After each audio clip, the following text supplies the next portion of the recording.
हाँ तू कौन है भैया? ए भैया तू कौन है? तो काय संबंध मदत?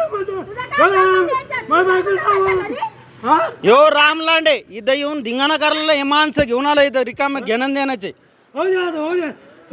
हे माझा मदत आम्हाला मारायला हे माणसं घेऊन आलेले.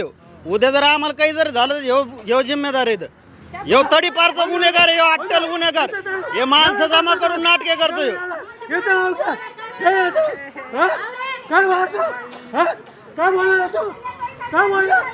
लता ए लता लता तेजाला बोल आपण लेकर बाळा घेऊन इथं बसा.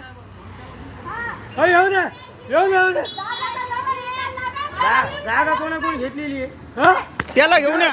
हा ज्याच्याकडून घेतली त्याला बोलायचं. नमस्कार, लोकात्मा न्यूज चॅनलमध्ये आपले हार्दिक स्वागत.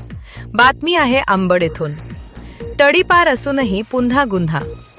अंबड नगर परिषद नगरसेवक व सार्वजनिक बांधकाम सभापती राम भिवराजी लांडे अडचणीत. अंबड, जिल्हा जालना.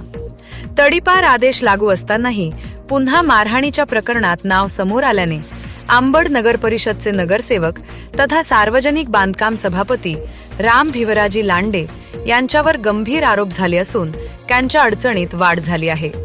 मिळालेल्या माहितीनुसार अवधूत हरिभाऊ टाक, राहणार बस स्टँड समोर अंबड, यांनी दिलेल्या तक्रारीवरून राम लांडे, त्यांचा भाऊ नाव अज्ञात व गणेश हरिभाऊ टाक, सर्व राहणार अंबड, यांच्या विरोधात अंबड पोलीस ठाण्यात गुन्हा दाखल करण्यात आला आहे. दिनांक 28 मार्च 2026 रोजी रात्री गिट्टीचा चुरा पसरवण्याच्या कारणावरून जुन्या जागेच्या वादातून हा प्रकार घडला. फिर्यादीच्या म्हणण्यानुसार राम लांडे यांनी दगडाने डोक्यावर वार करून त्यांना जखमी केले. तसेच त्यांच्या मुलांनाही मारहाण करण्यात आली व महिलांना शिवीगाळ करण्यात आल्याचे नमूद आहे. जखमींना प्रथम अंबड येथील उपजिल्हा रुग्णालयात उपचार देण्यात आले. त्यानंतर पुढील उपचारासाठी जालना सामान्य रुग्णालयात रेफर करण्यात आले असून सध्या उपचार सुरू आहेत. तडीपार आदेशाचे उल्लंघन. विशेष म्हणजे राम भिवराजी लांडे यांना यापूर्वीच जालना, बीड व छत्रपती संभाजीनगर या 3 जिल्ह्यांतून 1 वर्षासाठी तडीपार करण्यात आले आहे.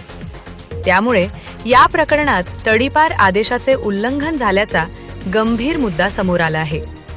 कायदेशीर कारवाईची शक्यता. या घटनेमुळे केवळ मारहाणीचा गुन्हाच नव्हे तर महाराष्ट्र पोलीस अधिनियम कलम 142 अंतर्गतही कडक कारवाई होण्याची शक्यता व्यक्त केली जात आहे. पोलीस तपास सुरू. अंबड पोलीस या प्रकरणाचा पुढील तपास करत असून आरोपींवर कठोर कारवाई होण्याची शक्यता आहे. लोक आत्मा न्यूज चॅनलसाठी प्रतिनिधी तरंग कांबळे, अंबड.